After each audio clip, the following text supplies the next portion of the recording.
अरे जी ये प्रश्न काफी सारे ऐसे माता पिताओं का है, इन्हीं का नहीं है। कि जैसे बेटे का शादी किया, अभी बहू आई और फिर बहू बेटे के पक्ष में हो गई या बेटा बहू के पक्ष में हो गया और माता पिता से एक रूखापन। फिर कह रहे हैं कि ऐसी स्थिति में जिसको पाला पोसा बड़ा किया और जब उसकी तरफ से कटुता होती है तो महाराज जी जब बड़ा हृदय वृद्धि।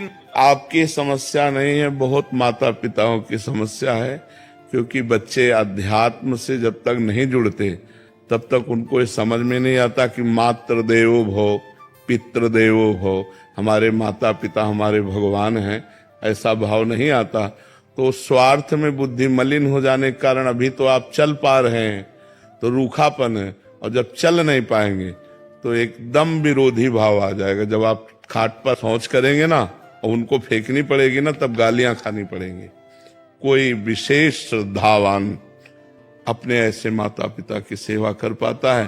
नहीं तो बहू सास को पीट रही है, बेटा माँ पिता को मार रहा है लात डंडों थप्पड़ों से। तो ये जो अध्यात्म विहीन हैं, जिन्होंने शास्त्र स्वाध्याय नहीं किया, जिन्होंने भजन नहीं किया, तो उनके अंदर एक आसुरी बुद्धि पलती रहती है। आसुरी माने राक्षसी बुद्धि, और उस समय आने पर राक्षसी स्वरूप प्रकट। ये आसुरी बुद्धि है जो अपने माता पिता को मारे पीटे कष्ट दे, उनको गालियां दे। दैवी बुद्धि है कि उनके चरण छुए, उनको भगवान की दर्जा दे और उनका पोषण करे। अवस्था जैसे जैसे ढलती जाए तो वैसे दुलार करे जैसे हमारा दुलार माता पिता ने किया। बेटा और बहू भी तो एक दिन बूढ़े होंगे। हाँ, देखो, अगर हम अपने माता पिता को कष्ट देते हैं तो हमारे जो पुत्र होंगे वो हमको उससे 100 गुना बढ़ के कष्ट देंगे, क्योंकि वो ब्याज भी तो मिलेगा। तो इसलिए नए बच्चों को ये ध्यान रखना चाहिए कि वो भी किसी दिन माता पिता बनेंगे और वो किसी दिन वो भी बूढ़े होंगे। तो अपने माता पिता के साथ असभ्य व्यवहार नहीं करना चाहिए, आसुरी व्यवहार नहीं करना चाहिए। यार, जिस कोख से पैदा हुए उसको तुम लात मार रहे हो, उसकी आरती उतारनी चाहिए।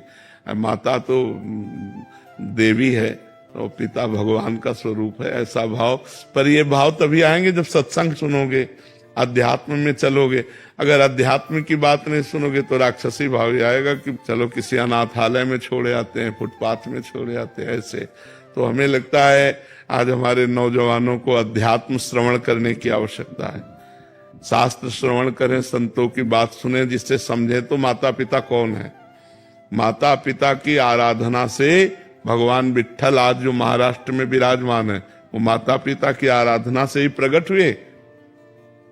पुंडरीक नाम के एक भगत अपने माता पिता को भगवान मानकर आराधना करते थे, तो भगवान स्वयं चलकर दर्शन देने आए। जो विट्ठल रूप में है ना, वो स्वयं दर्शन देने आए। माता पिता की आराधना भगवान की आराधना है। पर कलयुगी बच्चे नहीं समझ पा रहे हैं, वो अपने माता पिता को दुख दे रहे हैं, तो उनके बच्चे उनको दुख देंगे।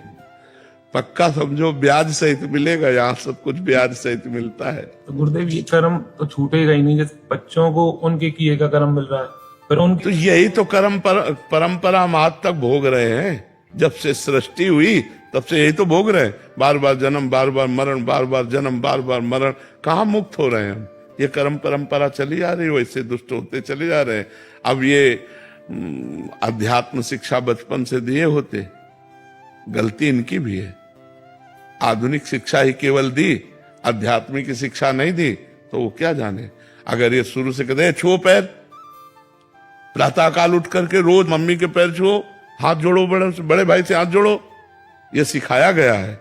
जैसे हम लोग छोटे थे ना, कराग्रे वस्ते लक्ष्मी कर मध्य सरस्वती, बोले हाथ छुओ, धरती के पैर छुओ, चलो अम्मा के पैर छुओ, जाके पिताजी के पैर छुओ, बड़े भाई जैसे ऐसे शिक्षा।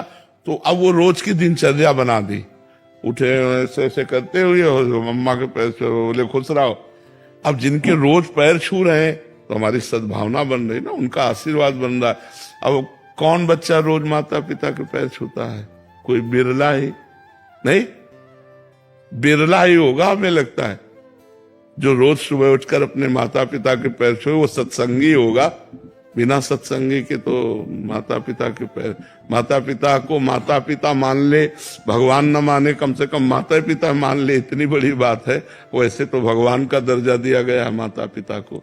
वेद कहता है मातृ देवो भव पितृ देवो भव, इसलिए पर जी पूर्व के कर्मों को तो हम देख नहीं पाते कि क्या आने वाला है, बट कभी कभी परिवार में जैसे माता पिता हैं वो अपने बुजुर्गों के पाँव छू रहे हैं तो ये प्रभाव बच्चे पे पड़ रहा है। पड़ोस के चाचा लगते तो चाचा दंडोत, क्या जाता है, सब में भगवान विराजमान है, सब में भगवान विराजमान है। अगर हम अपने भगवान को चाचा ताऊ कह के दंडवत करते तो वही तो विराजमान है। तो इसलिए हमें लगता है कि नम्रता विनय ये हमारे समाज में कम होती जा रही, नहीं होती जा रही है।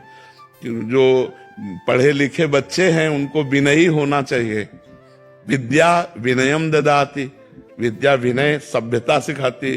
और आज का पढ़े लिखा बच्चा असभ्य होता जा रहा है। माता पिता का तुम अपना देखो, हम देख लेंगे। कुछ तो पेरेंट्स भी अभी ना मतलब बच्चों मॉडर्न स्टाइल से चलना चाहते हैं थोड़ा, बच्चों को ही, क्योंकि खुद अध्यात्म नहीं है महाराज जी, इसलिए वो चाहते हैं कि जैसे हम है वैसे ही बच्चे बने। और क्योंकि बिल्कुल महाराज जी दिशा विहीन उनका ही खुद का ही जीवन है तो फिर कैसे मॉडर्न लाइफ जीने के चक्कर में तो फिर वो मॉडर्न बच्चे टट्टी नहीं उठाएंगे। फिर तुम्हें पढ़े रहना पड़ेगा। महाराज जी अगर सब गुरु की चरण कमलों में समर्पित कर दिया जाए फिर कर्म बंधन नहीं। देखो जब तक कोई समर्पित होना नहीं चाहेगा तो किसी को समर्पित करने से कोई समर्पण नहीं होता। मनुष्य शरीर कोई फल फूल नहीं है। वो समर्पित नहीं होना चाहता तो हमारी ताकत नहीं कि हम उसको बदल दे। आप बदलना चाहो तो हमारी बात मान करके आप अपने को बदल सकते हो। बच्चों को विवेकवान बनाने के लिए उनको सत्संग सुनाओ, उनको आप आचरण सिखाओ, और वो धीरे धीरे चाहे कि हम संत वाणी सुन करके सुधरे तो वो समझ जाएंगे। और जी इसीलिए शायद पहले गुरुकुलों का निर्माण था कि कुछ समय के लिए बच्चे हाँ माता पिता से अलग हो। हाँ हाँ, तो वो बहुत अच्छे परिवार को चलाने वाले बनते थे, क्योंकि गुरुकुलों में सब आध्यात्मिक और आधुनिक दोनों शिक्षाएं दी जाती थी। तो इसलिए वो बहुत विवेकवान होते थे, गृहस्थी को भी चलाते थे और संयम से भी रहते थे। अब आज की पढ़ाई में आधुनिकता तो है लेकिन आध्यात्मिकता नहीं है। तो आध्यात्मिक पढ़ाई न होने के कारण विनय की बहुत कमी होती जा रही है। नहीं, पढ़े लिखे बच्चे विनय से बहुत दूर होते जा रहे हैं। नहीं, जितना ग्रेजुएट उतना अहंकार है, उतना, जबकि जितना ग्रेजुएट उतना सरल होना चाहिए कि आप बहुत पढ़े लिखे व्यक्ति की पहचान यही सभ्यता सरलता।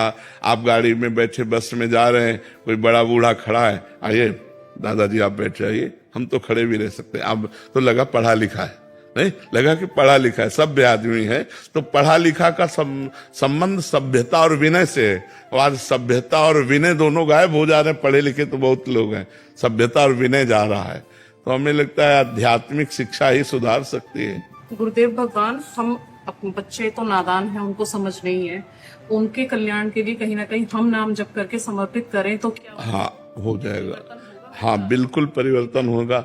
और उनको बैठाल करके राधा राधा बुलवाओ 10 मिनट राधा राधा बुलवाओ और नाम जप करके उनको दो तो निश्चित परिवर्तन होगा, निश्चित होगा। महाराज जी, बट उनको भी ऐसा लगता है कि हमारे जान पे आ रहा है ये सब कुछ करना, कि मतलब बता भी रहे हैं कि हम कि ये इतना करो तब आप करो, आपको नाम जप करना पड़ेगा, बट वो फिर भी नहीं करना चाह रहे। 1-2 दिन करेंगे, फिर हफ्ते बाद गुरुवार फिर फुसलावे।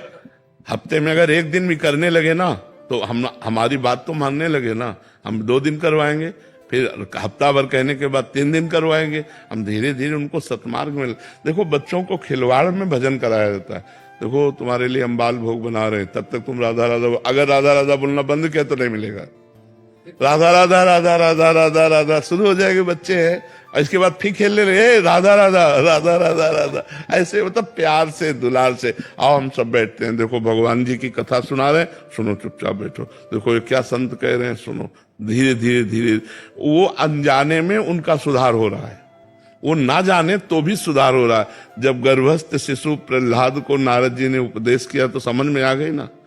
अभिमन्यु को उपदेश किया अर्जुन जी ने तो चक्रव्यूह तोड़ना गर्भ से जान गए, तो गर्भस्थ शिशु को कितना ज्ञान, वो तो अब बाहर आ चुका है। अगर हम सुनाएंगे तो उसके संस्कार बदलेंगे, उसके भाव बदलेंगे। पद्मेश शर्मा